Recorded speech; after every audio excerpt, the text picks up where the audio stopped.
You wanted the best. You've got the best podcast. The hottest podcast in the world. The Chris Voss Show, the preeminent podcast with guests so smart you may experience serious brain bleed. The CEOs, authors, thought leaders, visionaries, and motivators. Get ready. Strap yourself in. Keep your hands, arms, and legs inside the vehicle at all times, because you're about to go on a monster education roller coaster with your brain. Now, here's your host, Chris Voss. I'm Chris Voss here from the ChrisVossShow.com. Ladies and gentlemen, our latest six, that makes it official. We are going on our 17th year now, and what is it? We've got over 2,100 episodes you can find on the Chris Voss Show. As always, the CEOs, the billionaires, the White House presidential advisors, the Pulitzer Prize winners, all the brilliant journalists, all the great book authors. They come on and share stories, improve your life, get your knowledge base more, because the worst person in the world is the dumbest. I don't know if that's true, but I just made it up. The worst person in the world is probably someone who's evil, so don't be evil. That's the message of the Chris Voss Show. Go to goodreads.com/Chris Voss, LinkedIn.com/Chris Voss, Chris Voss 1 on the TikTokity, and all those crazy places on the internet. Today we have a wonderful young man on the show with us today. At least that's what his mother told me. We have Joseph Nounou, MD, a doctor, on the show, and we're going to be talking to him about his insights and his work, et cetera, et cetera. From a young age, Joe, who as a doctor and also as an MBA, possessed an unstoppable possession. I'm going to make a small pause here. We're going to edit that. Joe, from a young age, was possessed with an unstoppable passion for helping others and a thirst for knowledge. A fifth-grade project on the heart convinced him that a career in medicine was his life's goal, and he went on to graduate from medical school and residency to become an anesthesiologist. It was during this time that he began developing a way for anyone, even those with no medical training, to administer life-saving medication to victims of drug overdoses. I probably need one right now for the amount of coffee and caffeine I've drank. In order to understand the business aspects of getting such a product into the hands of consumers, he attended and graduated with an MBA from the Haslam School of Business at the University of Tennessee. And with his medical business training, as well as the belief that the power to help each other should belong to each of us, he developed the ResPen, an affordable, accessible way to save lives. Welcome to the show, Joe. How are you? I'm doing great, Chris. Thank you for having me, and thank you for that fine introduction. I just read your bio. I didn't, that, or I wholesale made that up. I'll let the audience. So give us the .coms, wherever you want people to find you on the interwebs. So the easiest place to find me is at the aurospharma.com. That's AUROS Pharma, PHARMA.com. On there are some links that'll introduce you to ways that you can contact me. I'm very accessible. Sometimes I get busy like all of us, but I want to be reachable to those folks who need to talk and perhaps need help or need direction or want to lend a hand. Want to be part of the mission. You actually gave me this cool idea I had with my improv ramble that I did. Maybe what I should do on the show is I should read people's bio, and then it's a game to see if the bio is really the person. So you have to listen to the whole show to find out if the bio is truly that person or it's not. Is this truly the person or not? You got to watch the show to find out. I love it. All right, there we got a new agenda for the show. So, Joe, tell us a 30,000 overview of what you guys do there at Auros Pharma. Basically, we've focused our energy and our efforts on bringing a new medication to the people who need it most. And this is a medication that will help folks who are not breathing. A lot of times we think about those folks as being victims of drug overdose, but it could also be drowned victims. It could also be cardiac arrest, folks who've just had a heart attack and dropped dead. So we've got this new medication, and we've taken it from infancy, and we've now got positive proof of concept studies that we successfully completed this summer. And we're well on our way to bringing this to market, Lord willing, within the next few years. Mm-hmm. And what is it like? What's a comparative thing in the marketplace that maybe people are familiar with that this product is supposed to improve on? The closest thing would be Narcan, also known as naloxone, which is the generic. Narcan, it's a nasal spray. You can get it over the counter now, which I think is fantastic. And it saved a lot of lives over the years. Narcan works when you squirt it in the victim's nose, and that blocks the opiates that are circulating in the victim's system that prevents them from breathing. The problem is a lot of times people have overdosed on a non-opiate, heavy tranquilizer, sometimes veterinary tranquilizers, and sometimes just massive doses of fentanyl. And the Narcan doesn't work at all for that. Oh, really? And sometimes, yeah, it doesn't, which is crazy. And we don't talk about it enough. But the reality is we don't have anything better. And that's where RS Pharma comes in with the ResPen. And I imagine, I think I've seen like even billboards where are these the pens that people carry around, or are they the ones more for diabetics where you jam it in the leg? It could be for diabetes. I'm not sure which billboards you're referring to. This product that we're talking about today, it's not currently on the market. We've got these proof of concept studies. We still got to go through the FDA process, which we expect will take less than 3 years. Oh, really? They got it sped up there at the FDI. Good for you for noticing that. So actually, typically the FDA requires, it takes about 7 years to get it through regulatory processes and clinical trials. However, the FDA does have a fast track designation that is reserved for medications like ours that have already proven to be safe and they're of high need and presents a low risk to the population. Those medications are sometimes given a fast track designation that can get them through the clinical trials in about 2 years. So we'll say 2 to 3. That's pretty awesome. I guess that's very different than like a drug developing drugs for patients. Oh, they can do it fast? This is drug development. Yeah. Okay. Whenever they develop emergency medications, they put the priority on it. Okay. So if you've got a new medication that makes your eyelashes longer, the FDA will be a little bit slower on that, especially if it's a new molecule. Maybe it'll cause blindness in the long term and things like that. But with certain medications that meet the criteria that our medication does, they allow the drug development to take place more quickly. Well, I like that. We're developing here at the Chris Voss Show a drug to try and end stupid people, and not in probably the end most people want, but it's not right, Chris. But so what we do is we pay Mike Tyson to punch people in the face that are just really stupid, and we're going to hire him to go all over the nation. It's a lot of work. I'm not sure. How it's going to turn out. But if you ever think about that as a side pen where you can just, jam it in their leg, or they can, snort it through the nostrils, it's a good idea, I think. Give that some thought, Chris. And I'll put your name on it. We'll call it the Voss pen or something. The Tyson bite. Call it that. Good stuff. I bring that up because Friday's the big thing, and I'm so excited to see him do his work. So, what? Tell us about your life, how you grew up, in your words. What got you interested in getting involved in the field you did, becoming a doctor? Not everybody can do that. I can't stand blood, so I just can't ever be a doctor. It's a really interesting question, Chris. And I'd have to say that I've always been into science. In fact, I remember being 7 years old, my mom asked me what I wanted to be when I grow up. And I said, what do you call somebody who does science all day? And she said, a scientist. And I'm like, that's it. That's what I want to do. Oh. And from there, it blossomed into medicine. You kind of touched on my experience in the 5th grade, doing a project on the heart, thought, wow, this is really cool. And I did have the fortune of having a grandfather who was a general practitioner.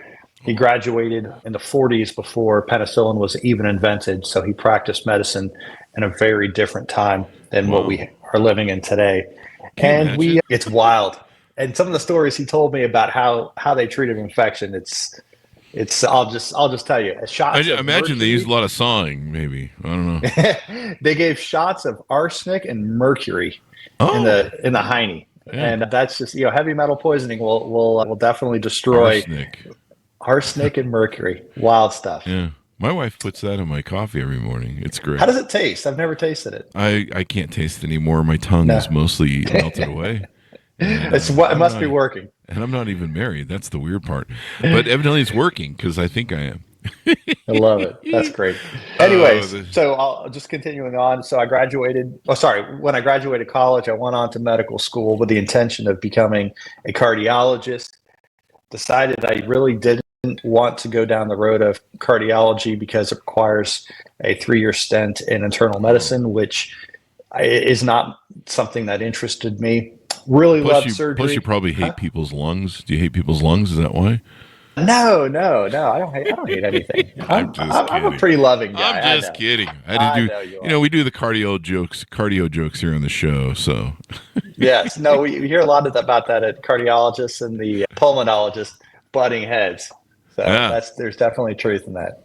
Ended up going into surgery for a couple years before I realized that those folks basically lived at the hospital and really didn't know what to do, to be honest. And was talking to one of the anesthesiologists I was working with as a resident, and he's, this is a great field. And we kind of talked about it for a while and decided that I was going to give it a go. And by grace of God, I just, fell in love with it. It's been a fantastic experience. And it was actually in my training that I learned about these mechanisms that some medications have that cause people to breathe directly from the brainstem, goes down to the lungs, and it basically has the ability to revive people. And that's how I got to be here. And it'll save people from death because, I mean, do you have numbers on the deaths of people that your ResPen will save? Yeah, it's a really good point, Chris. So when you just looking at drug overdose victims, we lose about 300 people a day. It's 107,000 people a year. It's wild. It's a whole jumbo jet full of people every single day, and nobody really pays it much mind because it's just the baseline. It's what we have. That's unfortunate. And the reality is that the Narcan nasal sprays isn't able to help at least half those people because of the dose of fentanyl or the fact that they've overdosed on a non-opiate. So those people at the very least will be able to reach. In my mind, we'll be able to save the better portion of those 107,000 people.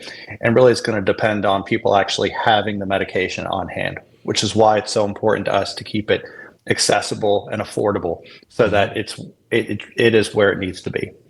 The second area where this medication is really going to prove its worth is in people who have cardiac events, people who drop dead of a heart attack out in public. Believe it or not, me, probably. Lord willing not. I hope not. Gosh, Chris.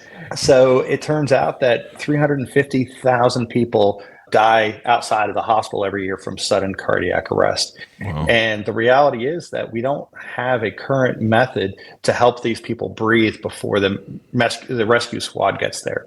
We teach doing chest compressions, the CPR. And right. And then the ambulances are on their way.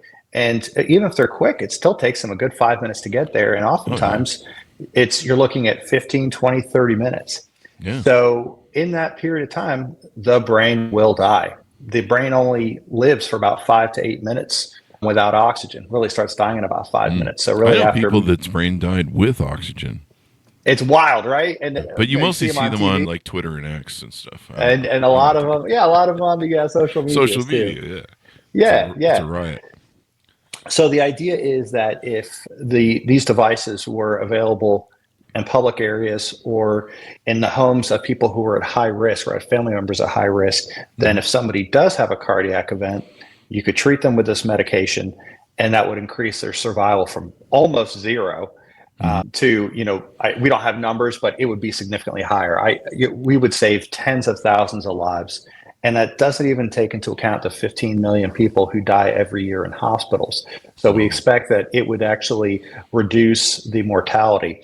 Only, I think it's like 1 out of 8 end up leaving the hospital after a cardiac event.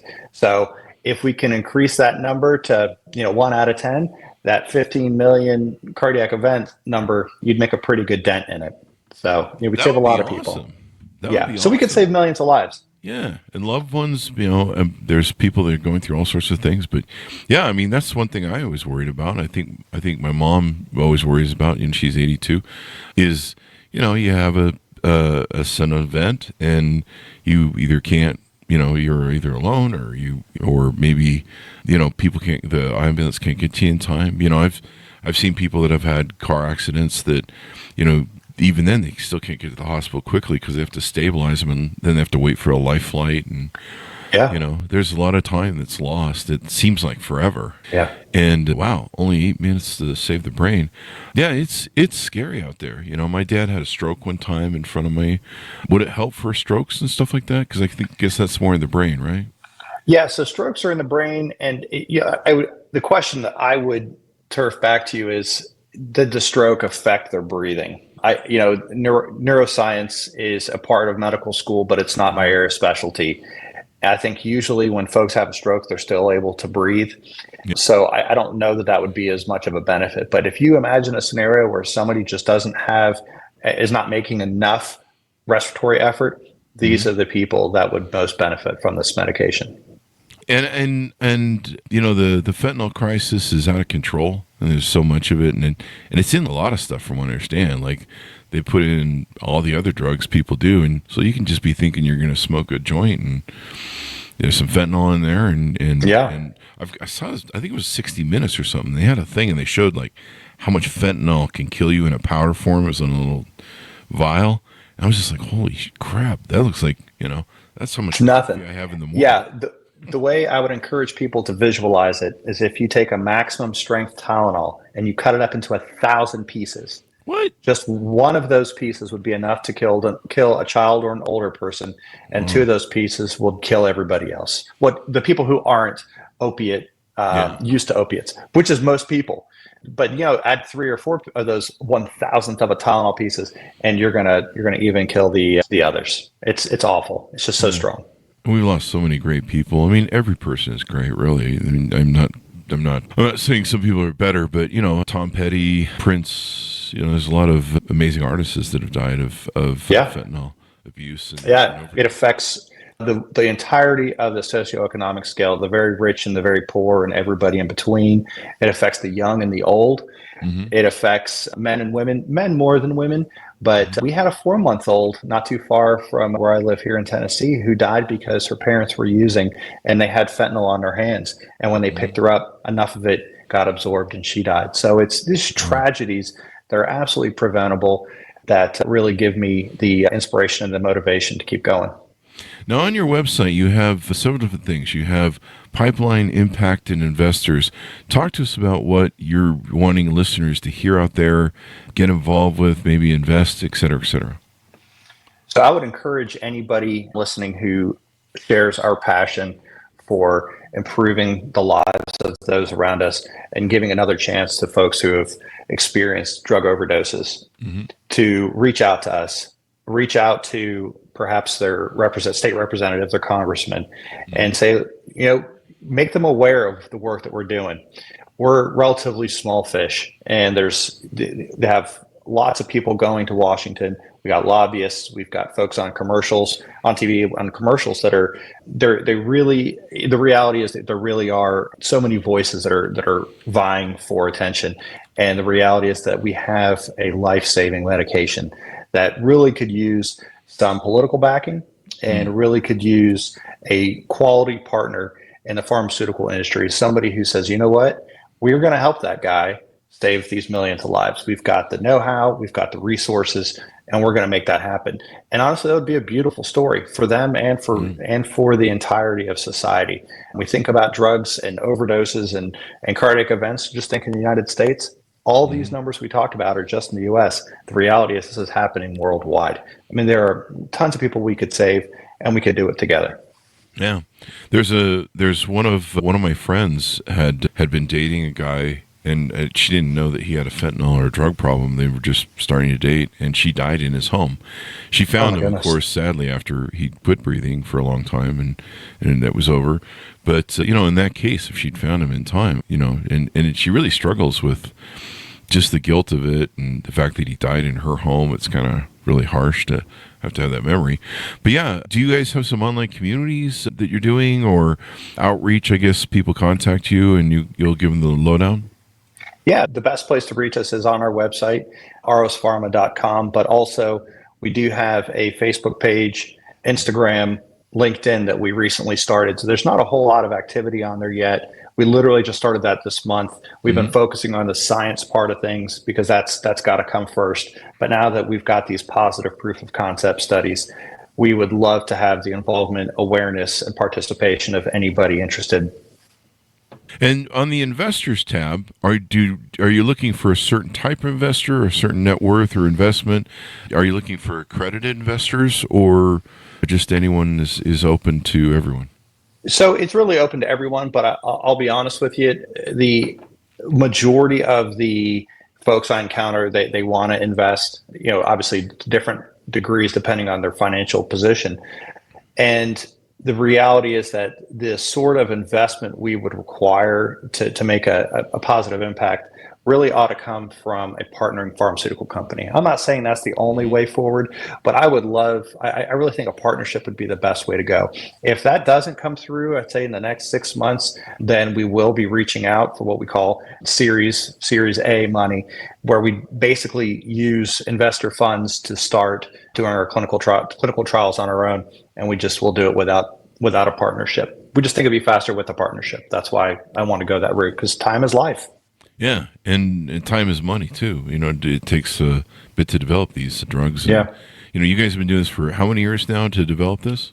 3.5 years. It's amazing. I'm glad they do things earlier. I guess I don't know where I got some of my data that it takes a long time to do drugs anymore. But. No, you're not wrong. So we actually we used a very carefully contemplated strategy to reduce the time that it would take to bring this drug to market. So you're absolutely right. From the time that an organization starts on a mission until the time that the drug reaches the market, you're easily looking at 10 years. Easily.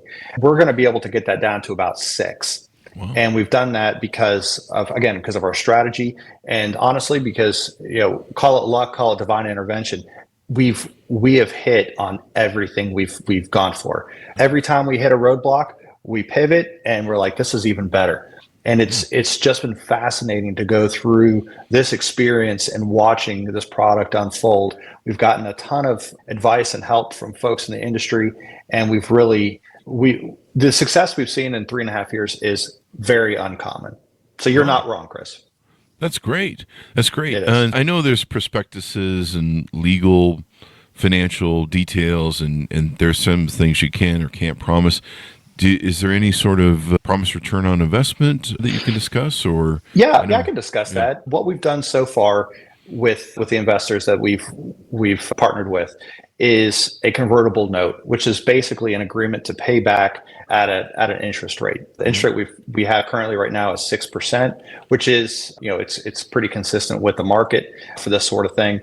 And what that does is it continues to accrue and then becomes payable when the product is licensed or any assets are divested.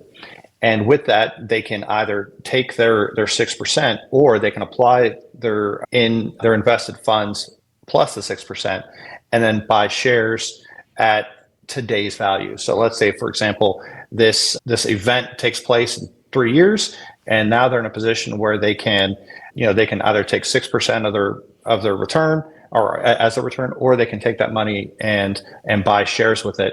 And the shares, we sold it at a rate of just $1 a share. And we'll say, it's very conceivable that this could turn to $50 to $100 a share, but without splits, just kind of, just drawing a straight line. So that at that same time period, somebody who's invested, $100, they'll have whatever that $10,000 at that point.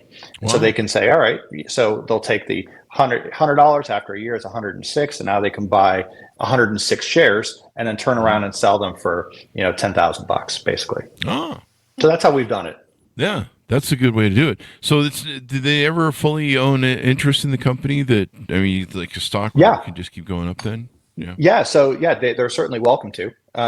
So what at that event where they say, okay, we've now licensed this property, and they now have the option of buying those shares and keeping them. I mean, you don't have to buy them and sell them. A lot of people will keep the shares and let it grow as the company grows. So that's entirely up to the investor. Ride the tiger, ride the tide, and you're saving people's lives. So it's a beautiful thing. It's a beautiful thing, and you can do different stuff there. I think this is excellent. I mean, I hope I never have to be in a situation where I've got to revive somebody, but new life-saving innovations. It's just crazy. 2020 accidental drug overdoses killed more than 90,000 people, including adults and children, and usually with legally obtained medication. That's kind of interesting. Legally obtained medications. Yeah, Prince, Heath Ledger. I think Brittany Murphy, I know she had pneumonia, but I don't know if drugs were involved with her too. It's a lot. People don't think about it, but you can take the wrong combination of drugs and maybe you chase it down with a swig of jack, and Wow. you just don't wake up. You just don't wake up. Crazy, man.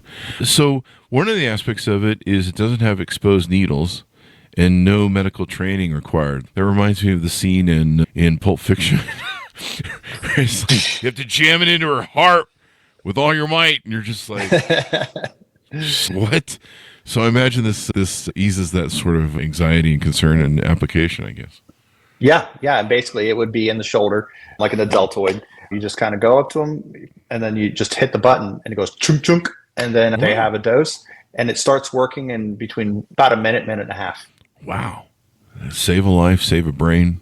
Can we get this distributed across social media? I know some people that need some oxygen to their brains. Yeah, that's what we should do. We should have a sponsorship. I'm sponsoring you to just dose yourself.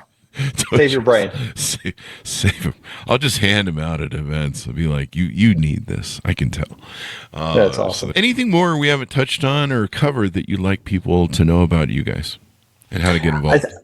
I think the main thing I'd like for folks to know is that we really, you'll hear all the time, pharmaceutical companies, yada, yada. They've got kind of a bad reputation that they've earned and along the way. Not saying they're all bad, certainly, but the reality is that we have a lot of folks who don't trust the pharmaceutical industry, and then they have a poor perception of them.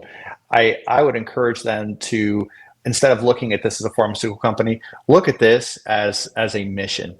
We are here to deliver a medication. We have to give the company a name, and I would applaud anyone who has the ability to partner with us and pick us up and help us cross the finish line with it.